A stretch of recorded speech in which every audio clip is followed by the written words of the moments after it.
La seule porte d'entrée d'un imaginaire est la langue dans laquelle il s'exprime à l'époque étudiée.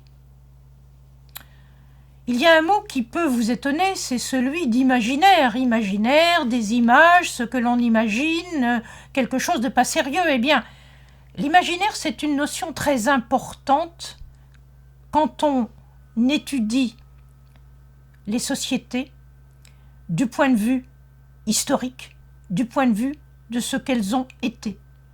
Il faut comprendre que chaque époque a ce qu'on peut appeler d'une autre façon sa conception du monde. Sa conception du monde, c'est la manière dont elle se représente, son insertion dans le monde où elle vit.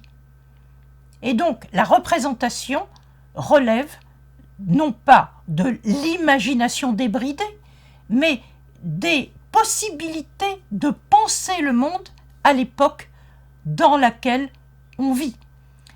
Et donc cet imaginaire, quand on l'étudie historiquement, cet imaginaire collectif, eh bien il s'exprime à travers les mots de la société qui se donnent ces modes de pensée, ces modes de représentation.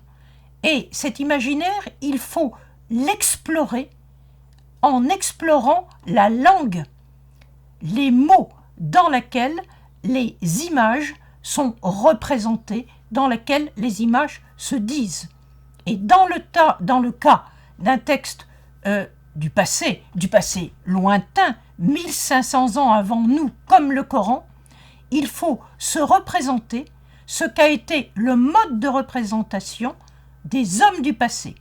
Alors, ce mode de représentation, on peut choisir une époque. On peut dire, nous allons étudier l'imaginaire du 7e siècle, celui de l'islam en Arabie.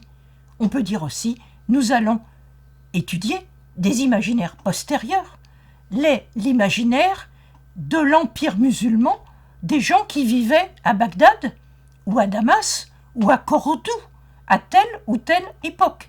Et à chaque fois, il faut mettre en relation les mots, la société et les représentations que l'on s'est données à chaque époque de ce que l'on imaginait, de ce que l'on pensait, et en fonction de cela, de ce que l'on faisait à chaque époque. À bientôt.